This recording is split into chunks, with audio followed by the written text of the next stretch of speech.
Welcome to mummy's food Island. இன்றைக்கி நம்ம தேங்காய் பால் கடல் பாசி புட்டிங் எப்படி செய்கிறதுன்னு பார்க்க போகிறோம்.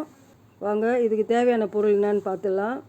20 கிராம் அகார் அகார் பேக்கெட்டு, அதை தண்ணி ஊற்றி ஒரு 2 மணி நேரம் ஊற வச்சுருங்க.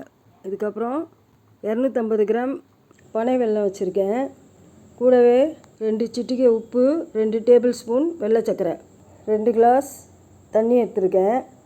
அதை ஒரு கிண்ணத்தில் ஊற்றி அடுப்பில் வச்சு இந்த பனை வெல்லத்தை அதில் போட்டு இப்போ நம்ம காய்ச்ச போகிறோம். அதே டம்ளரில் 2 டம்ளர் தேங்காய் பால் எடுத்து வச்சுருக்கேன். இதை அப்புறமா நம்ம யூஸ் பண்ணிப்போம். இப்போ இந்த வெல்லம் கரையிற வரைக்கும் நம்ம இந்த வெல்லத்தை காய்ச்சணும். அது கூட ரம்பா இலை 2 போட்டிருக்கேன். இதை போட்டால் நமக்கு நல்லா வாசனை வரும். இப்போ இந்த பனை வெல்லம் நல்லா கரைஞ்ச உடனே அதை வேறு ஒரு பாத்திரத்தில் கொட்டி கூடவே இந்த அகார் அகாரையும் அதில் போட்டு இப்போ நம்ம நல்லா காய்ச்சணும். அகார் அகார் நல்லா கரையிற வரைக்கும் இதை நல்லா கலக்கி விட்டுக்கிட்டே இருங்க. அப்பப்போ செக் பண்ணிக்கோங்க. திரியாக இல்லாத நேரத்தில் நம்ம ஏற்கனவே எடுத்து வச்சுருக்கிற தேங்காய் பாலை அதோடு சேர்த்துடலாம்.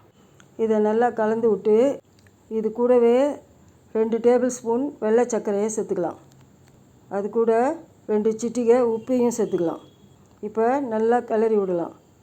கிளறி விட்டு ஒரு கொதி வந்த உடனே இதை வேறு ஒரு பாத்திரத்தில் வடிகட்டி எடுத்துக்கலாம். இப்போது இதை ரூம் டெம்பரேச்சர் வர்ற வரைக்கும் வெளியில் வச்சுருந்து அதுக்கப்புறம் ஃப்ரிட்ஜில் வச்சிடணும். ஃப்ரிட்ஜில் ஒரு 2 மணி நேரம் வச்சுருந்து அதுக்கப்புறம் இதை வெளியில் எடுத்து இது போல் கவுத்துட்டு மேலே தட்டினோம்னா இந்த அகார் அகார் வெளியில் வந்துடும். இப்போ இதை நம்ம விருப்பம் போல் எப்படி வேணுனாலும் வெட்டிக்கலாம். வெட்டி இப்போ நம்ம இதை சர்வ் பண்ண ஆரம்பிச்சிடலாம்.